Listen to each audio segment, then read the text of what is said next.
ارشاد فرمایا جو اللہ سے ڈرے اللہ اس کے لیے راستے کھول دیتا ہے اور اللہ اس کو وہاں سے دیتا ہے جہاں سے اسے گمان بھی نہیں ہوتا.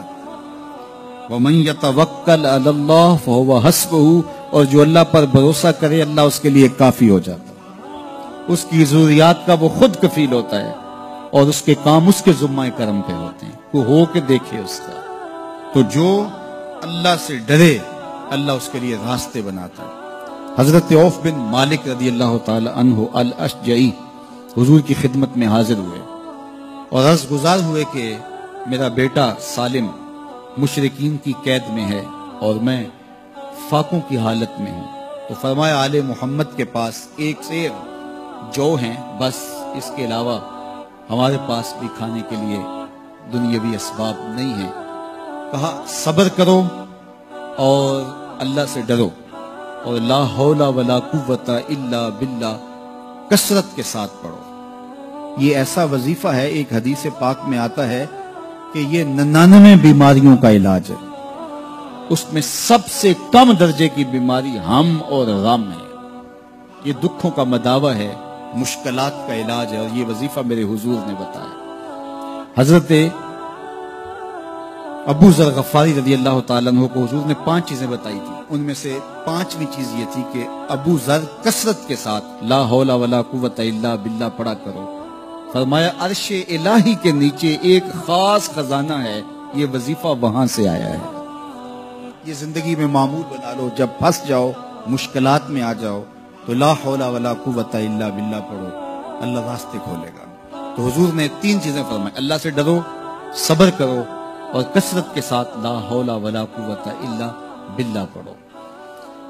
وہ فرماتے ہیں کہ میں یہ عمل شروع کیا، ابھی گھر میں بیٹھا ہی تھا کہ دروازے پہ دستک ہوئی. تو میں اٹھا کہ دروازہ کھولوں دیکھوں کہ کون ہے. تو دروازہ کھولا، دیکھا میرا بیٹا کھڑا ہے اور اس کے پیچھے 100 اونٹ کھڑے ہیں. تو میں نے کہا کہ تم اور یہ اونٹ؟ کہا مجھے موقع لگ گیا، میں ان کی قید سے بھاگ آیا اور آتے آتے ان کے 100 اونٹ بھی ہانک لایا ہوں. وَيَرْزُقْهُ مِنْ حَيْثُ لَا يَحْتَسِبُ، وہ تمہیں وہاں سے رزق دے گا جہاں سے تمہیں گمان بھی نہیں.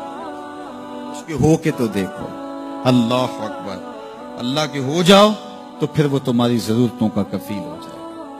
فرمایا حضرت عبداللہ ابن مسعود رضی اللہ تعالیٰ عنہ نے کہ کسی شخص کو فقر و فاقہ آ جائے تو وہ لوگوں کو بتائے کہ میں آج کل بڑے مشکل حالات میں ہوں، ہر وقت لوگوں کو بتاتا رہے تو اس کی مشکل بڑھے گی، اس کی مشکلیں آسان نہیں ہوں گی اس طرح.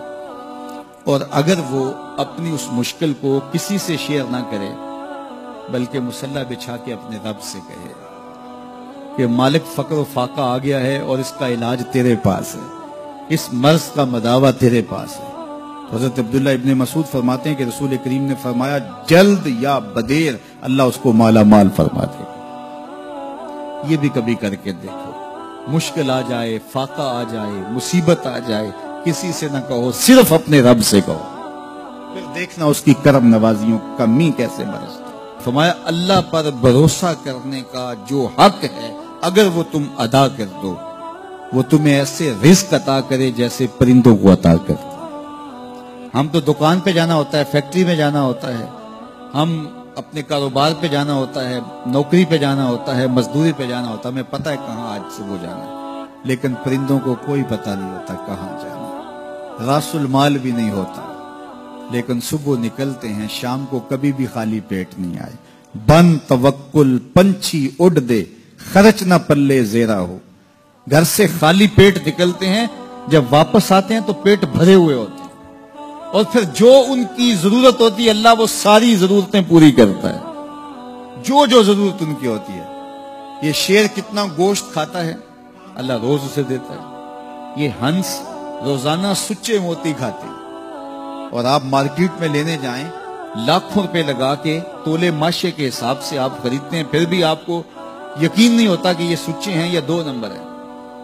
اور ہنس دنیا پہ کروڑوں جانور پائے جاتے ہیں، روز کھاتے ہیں، صبح بھی، شام بھی، دوپہر بھی، پیٹ بھر کے کھاتے ہیں، اللہ روز انہیں عطا کرے. کہا اس پہ بھروسہ تو کر کے دیکھو، وہ تمہاری ضرورتوں کا کفیل ہوگا. اس پہ بھروسہ کرو گے وہ تمہیں وہاں سے دے گا جہاں تجھے گمان